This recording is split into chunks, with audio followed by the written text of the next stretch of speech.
재미교포 강동석이라는 젊은 친구가 있습니다. 지금은 이제 젊지 않아요. 이 강동석 군이 젊은 나이에 요트로 세계 일주를 마쳤습니다. 요트로. 그러니까 지구 한 바퀴 반에 해당하는 7만 킬로미터의 바다를 작은 요트로 항해를 했죠. 그는 어려움에 쉽게 좌절하는 젊은이들에게 큰 용기와 도전을 주었습니다. 그가 3년 5개월의 긴 항해를 마치고 1997년 6월 부산항에 들어왔을 때 그를 기다리는 것은 아버지가 자살했다는 소식이었습니다. 그때 그는 아버지가 너무 쉬운 길을 택하셨다고 회상합니다. 성경은요, 심은 대로 거두리라 이렇게 약속을 하죠. 콩 심은 데 콩 나고 팥 심은 데 팥 납니다. 많이 심으면 많이 거둡니다. 심지 않으면 거둘 것이 없습니다. 선한 것을 심으면 선한 것을 거두고 악한 것을 심으면 악한 것을 거둡니다. 최근에 제가 영화 한 편 봤습니다. 보고타, 마지막 희망의 나라, 희망의 땅. 거기서 이런 말을 해요. 항상 악을 남기는 사람이 주인공 송중기에게 뭐라고 하냐? 상당혀. 상당하답니다. 심은 대로 거둔다는 말은 축복의 말이 될 수도 있고 저주의 말이 될 수도 있습니다. 심은 대로 거둔다. 축복의 말이 될 수도 있고 저주의 말이 될 수도 있습니다. 왜 그러냐? 무엇을 심었느냐에 따라 달려 있습니다. 그러니까 선을 심고 지금 눈앞에 보이는 상황으로 인해서 낙심하지 말아야 된다는 겁니다. 오늘 우리에게 주신 본문 말씀에 기록된 시편 126편은 125편과 같이 포로기 이후를 배경으로 하는 노래입니다. 이 시편은 1절부터 3절을 둘러싼 이 저작 시점에 대한 논란이 계속 이어져 왔습니다. 대부분의 역본들과 많은 주석가들의 주장과 같이 1절의 포로가 구체적으로 BC 587년 바벨론 왕 느부갓네살의 침공 전후로 바벨론에 끌려간 사람들을 가리키기 때문에 이 포로라는 말이 1절은 포로 생활을 마친 사람들의 회상으로 봅니다. 포로 생활이 끝나고, 그렇지만 포로지에서 돌아온 유다 백성의 그 상황이 그리 녹록하지 않았다는 점은 문제 삼지 않더라도 본문 말씀 4절이 포로 해방을 간구하는 내용이기 때문에 포로 생활을 마친 사람, 포로를 마친 사람이 포로 해방을 또 간구하거든요. 그래서 앞뒤가 맞지 않다, 그런 주장도 있습니다. 여기서 분명한 사실은 시편 기자가 바벨론이 페르시아에 의해서 멸망하고 바벨론에 끌려갔던 유다의 포로들이 고레스 왕의 칙령에 의해서 예루살렘으로 돌아왔을 때를 회상하며 하나님을 찬양하고 있다는 겁니다. 그러나 그들이 돌아온 예루살렘이 아직 완전히 회복되지 않았기 때문에 시편 기자는 하나님을 섬기는 백성에게 바벨론 포로에서 다시 예루살렘으로 돌아온 백성에게 기쁨으로 하나님의 성전을 건축하자라고 독려하고 있습니다. 그렇다면 시편 기자는 무엇 때문에 예루살렘의 삶이 그리 녹록하지 않던 백성들에게 고향으로 돌아왔지만 그 고향의 삶이 그리 좋지 않았던 백성들에게 자기도 어떻게 살아갈지 모르는 그런 상황에 놓여 있는 백성들에게 예배당 짓자, 요즘 말로 말하면 어떻게 성전을 건축하자고 했을까요? 그리고 이 말씀을 통해서 하나님께서 오늘 저와 여러분들에게 하시고자 하는 말씀은 무엇일까요? 먼저 시편 기자는 여호와께서 우리에게 기쁨을 주셨기 때문에 성전을 건축해야 한다고 독려합니다. 본문 말씀 1절에서 3절입니다. 다 같이 받들어야겠습니다. 1절에서 3절 시작. 여호와께서 시온의 포로를 돌려보내실 때에 우리는 꿈꾸는 것 같았도다. 그때 우리 입에는 웃음이 가득하고 우리 혀에는 찬양이 찼었도다. 그때의 문나라 가운데서 말하기를 여호와께서 그들을 위하여 큰 일을 행하셨다 하였도다. 여호와께서 우리를 위하여 큰 일을 행하셨으니 우리는 기쁘도다. 아멘. 본문 말씀 1절에서 시인은 유다 백성이 약속의 땅으로 돌아온 때를 회상하며 꿈꾸는 것 같았다라고 노래합니다. 야, 이게 꿈이요 생시요? 그런 일 있잖아요. 생각지도 않는 일이 내 현실 속에서 일어나면 꿈이요 생시요. 장집사님 나 여기 좀 꼬집어봐 막 그러잖아요. 그런 꿈꾸는 것 같았다고 노래해요.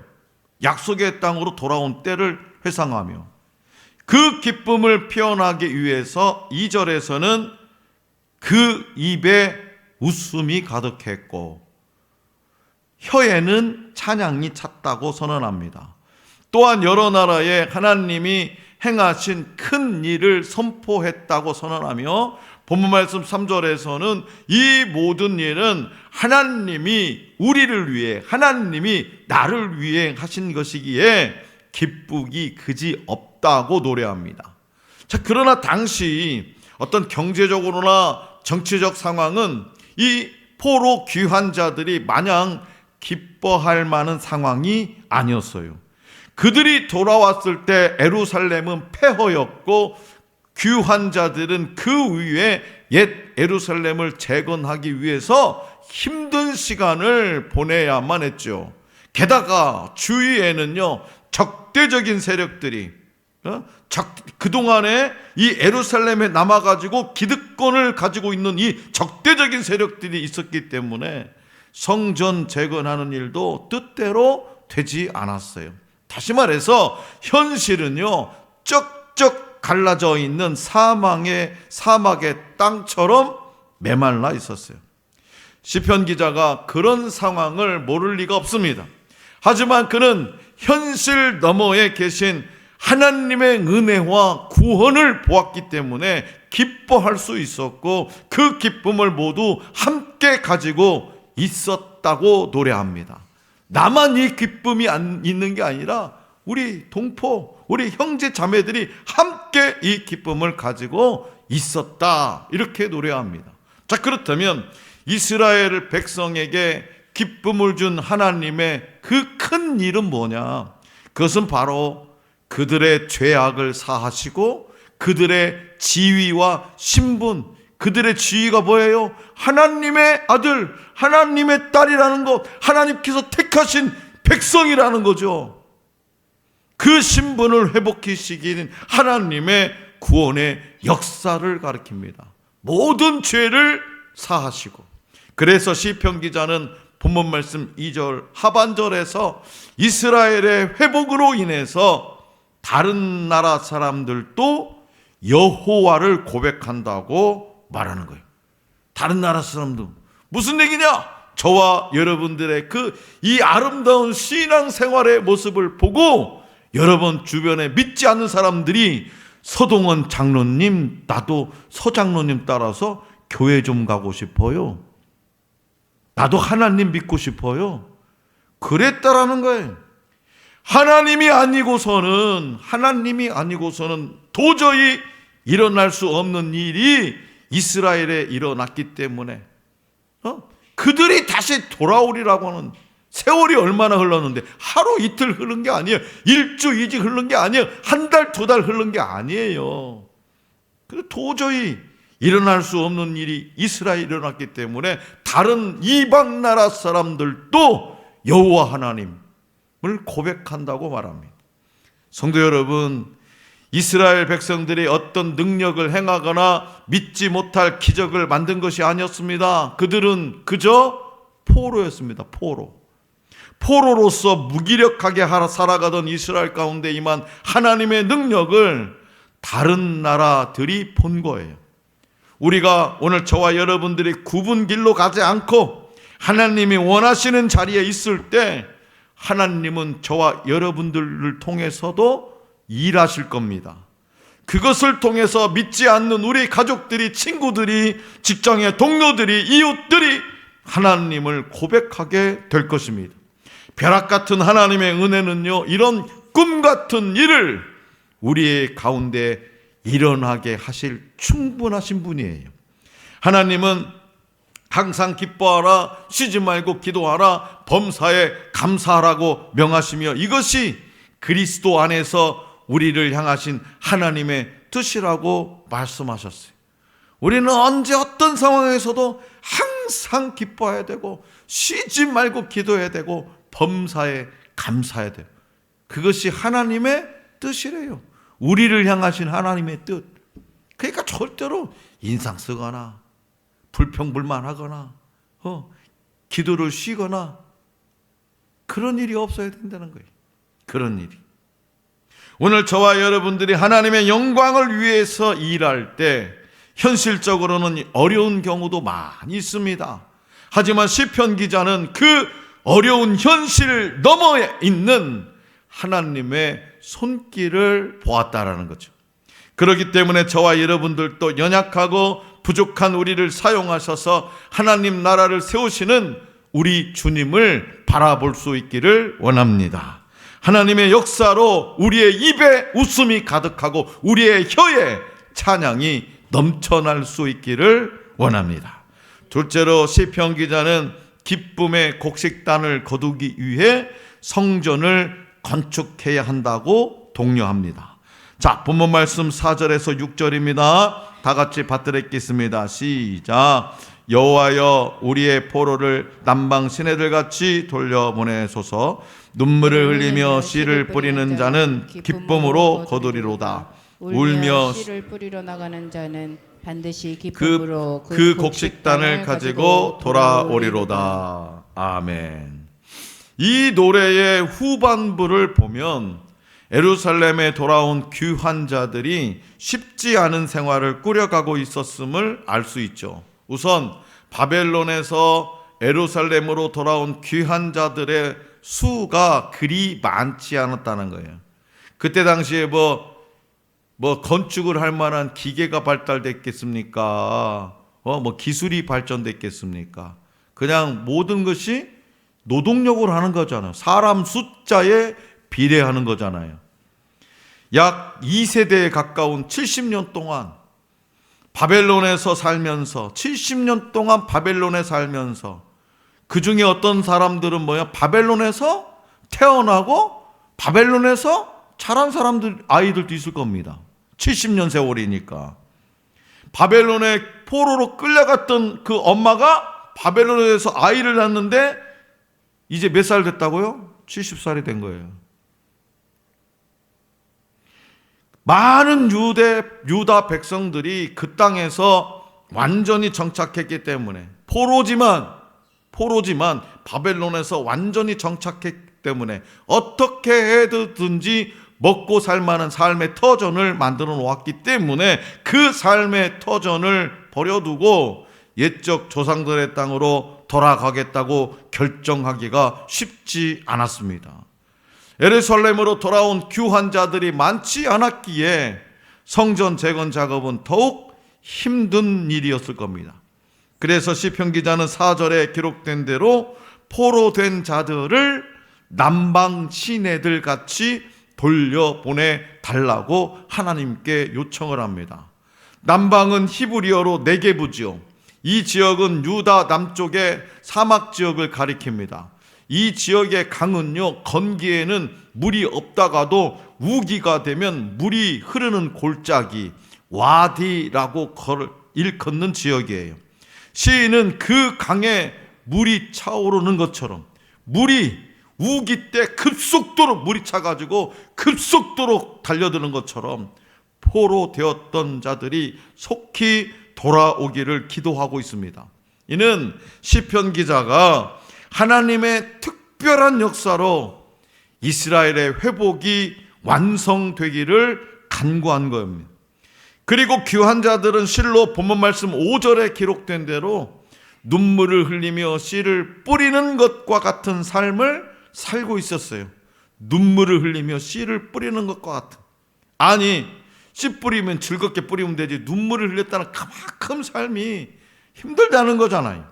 폐허가 된 예루살렘을 재건하고 성전을 다시 짓는 일은 결코 쉬운 일이 아니었습니다. 또한 그 일은 위험하기까지 했지만 그들은 눈물을 흘리며 감당한 사역들이 결국 열매를 맺을 것이며 그 열매를 거둘 때 큰 기쁨으로 돌아올 것을 믿었습니다. 무너진 제단을 다시 수축하는 일은 쉽지 않지만 그들은 언젠가 하나님이 큰 기쁨으로 갚아 주실 것을 믿고 그 일을 감당하겠노라고. 그 힘들지만 내가 지금 하루 먹고 사는 것도 어렵지만 그 일을 감당하겠노라고 눈물을 흘리면 큰 기쁨으로 거두게 하실 그 하나님을 믿겠다고 노래합니다. 누구나 아골 골짝 같은 힘겨운 고난의 시간을 지날 수 있습니다. 그렇다고 해서 눈물과 한숨으로만 그 시간을 보내지 말아야 되죠. 울더라도 씨를 뿌리면 하나님이 일하십니다. 울더라도. 그러니까 제가 늘 우리 자녀들에게 하는 얘기, 세상에서 질질 짜지 말고 찌질하게 굴지 말고 하나님 앞에 와서 울어라. 세상에서는 울지 마라. 하나님의 자녀가 돼가지고 세상에서 질질 짜? 하나님 앞에서 울면, 하나님 앞에서 울며 씨를 뿌리면 하나님이 일하십니다. 그래서 시편 기자는 본문 말씀 6절에서 확신에 찬 고백을 해요. 어떤 확신이냐? 반드시 기쁨으로 거둘 것이라고 확언을 하고 있죠. 성도 여러분, 성경은요 하나님의 때가 있음을 우리에게 알려줍니다. 하나님의 때가 있다. 우리는 알 수 없지만, 저와 여러분들은 알 수 없지만 분명하게 하나님이 이루시는 때가 되면 우리의 눈물은 기쁨이 됩니다. 그때가 언젠지는 알 수 없지만 더디 오는 것처럼 보이더라도 반드시 이루어질 것을 믿으며 기다려야 됩니다. 또한 하나님의 일을 하다 보면 생각처럼 잘 되지 않아서 낙담할 때가 있어요. 그럴 때가 있어요. 하지만 낙심하기보다 하나님께 기도하며 이 힘든 과정을 통해서 얻을 기쁨의 결실을 기대해야 됩니다. 포기하지 않고 하나님 앞에서 온전히 서려고 할 때 하나님은 우리 가운데 꿈꾸는 것 같은 일을 이루십니다. 야, 이게 꿈이요? 생시요? 그런 일을 이루시는 분입니다. 어제는 제가 친구 아들 결혼식이 있어서 서울에 갔다가 그 바로 옆에 큰아들 집이 있어서 들렸습니다. 며느리가, 아버님 있잖아요, 그 집 내기가 나와가지고 큰아들이 전세 사기 당해가지고 1억 3천이 지금 묶여가지고 이러지도 못하고 저러지도 못하고 그냥 내가 3천만 원 포기할 테니까 대출 받은 1억만 갚아달라고 해도 집주인이 안 갚아준대. 그래가지고 큰아들이 성질 나가지고 예배도 안 드리고 가정 예배도 안 드리고 기도도 안 하고 막 그랬다는 거예요. 성질 나가지고 씩씩거리면서, 하나님 내가 열심히 예배도 드리고 했는데 왜 나한테 이런 일이 있어가지고 나를 이렇게 폭폭하게 합니까? 막 짜증내고 막 그랬대요. 그리고 며느리가, 잘 생각해봐라, 분명히 뭔 하나님의 뜻이 있겠지. 그 얼리고 달랬더니 우리 아들이, 큰아들이 고백했대요. 생각해보니 내가 그 집에서 혼자 살 때 하나님 앞에 나쁜 짓을 많이 했대. 그것을 회개시키려고 하나님이 그러시는 것 같다고 하면서 감사하면서 며느리가 2억이 아니니까 다행이잖아요. 3억이 아니니까 다행이고, 야 1억도 큰 돈이다. 그래도 감사하며. 그래서 가정예배를 회복시켰대요. 가정예배를. 목사인 저보다 낫대요. 둘이서 알콩달콩 사는데 황소만은 고양이 막 자랑만 하더만 아들은. 자, 낙심하기보다 우리는 하나님께 기도하면서 이 힘든 과정을 통해 얻을 기쁨의 결실을 기대해야 된다는 거죠. 시편 기자는 반드시 하겠습니다. 반드시 확실하게 하나님께서 회복시켜 주실 것을 기대한 거죠. 세계적으로 유명한 뮤지컬 맘마미아 아시죠? 이 맘마미아는 우리나라에서도 많은 사람에게 사랑받고 있는 작품입니다. 2007년, 2008년에도 우리 한국에서 공연하기 위해서 오리지널 영국팀이 내한해가지고 비공개 오디션을 치른 적이 있어요.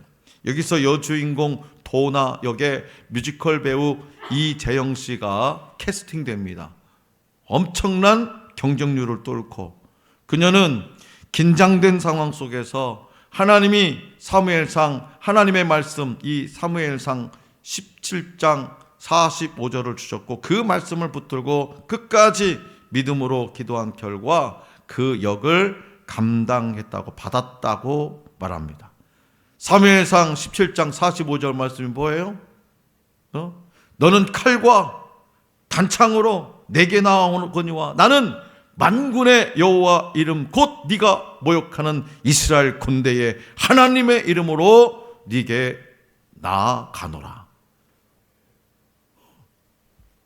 다윗이 블레셋 사람들에게 선포하는 거잖아요. 하나님의 이름으로 나아가노라. 이재영 씨는 하루에 3시간, 4시간만 수면을 취하면서 공연을 준비한 탓에 지칠 대로 지쳐서 공연을 며칠 앞두고 쓰러졌대요. 병원에서는 3주 정도는 입원해 치료를 해야 한다고 말했습니다. 그녀는 이 소식을 듣고도 실망하지 않고 주신 분이 하나님이시니 가져가신다 해도 그저 감사하겠습니다 라며 기도했어요. 그러자 하나님은 놀랍게도 3일 만에 3주 입원해 있으라고 했는데 3일 만에 일어나 공연을 할 수 있도록 도우셨다고 합니다.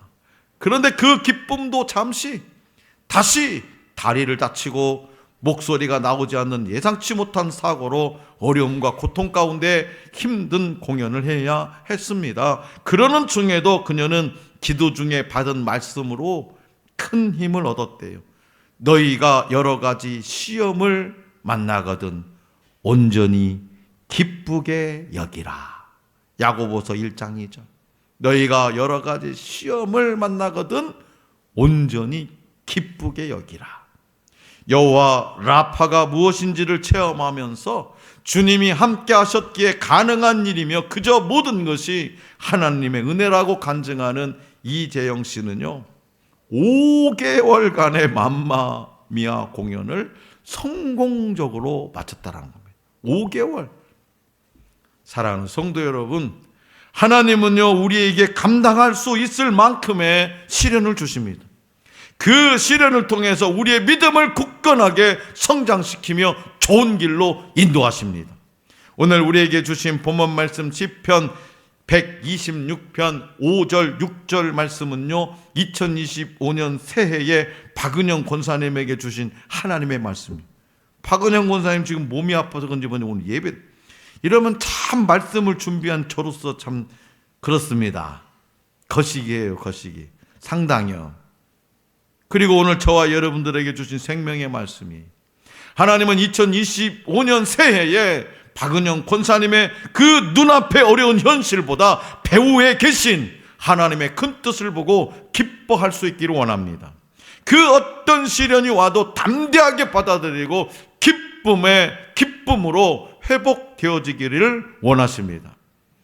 2025년 새해에도 박은영 권사님과 저와 여러분들에게 교회를 섬기는 일과 일상을 그리스도인으로서 살아가는 일이 힘들 수 있습니다.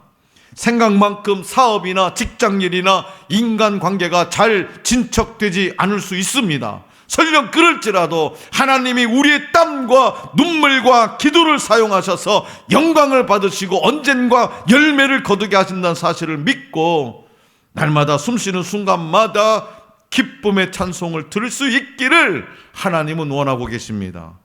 우리 하늘 아버지 하나님은 사랑하는 자녀들의 환난을 방치하시는 분이 아닙니다.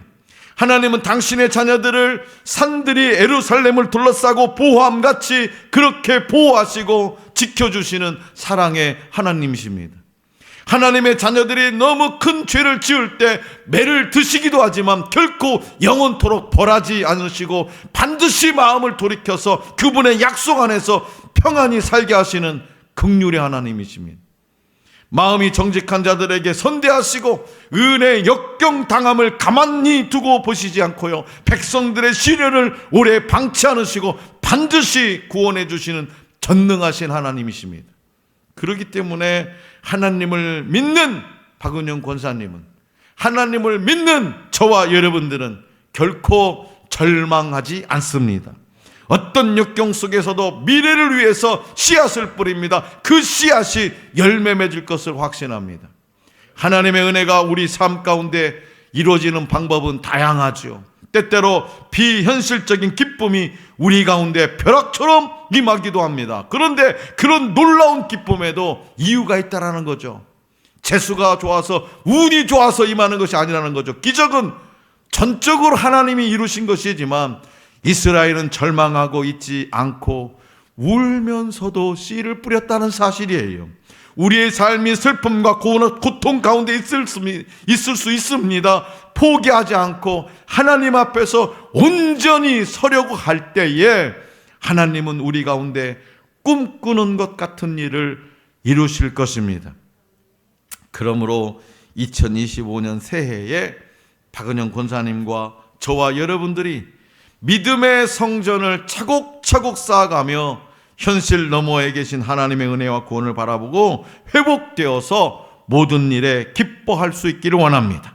눈물을 흘리며 씨를 뿌리는 자는 기쁨으로 거두게 될 것이고, 울며 씨를 뿌리러 나가는 자는 반드시 기쁨으로 단을 가지고 돌아오게 된다는 말씀이 삶의 존재로 증거되는 2025년의 박은영 권사님과 우리 모두가 될 수 있기를 간절히 기원합니다.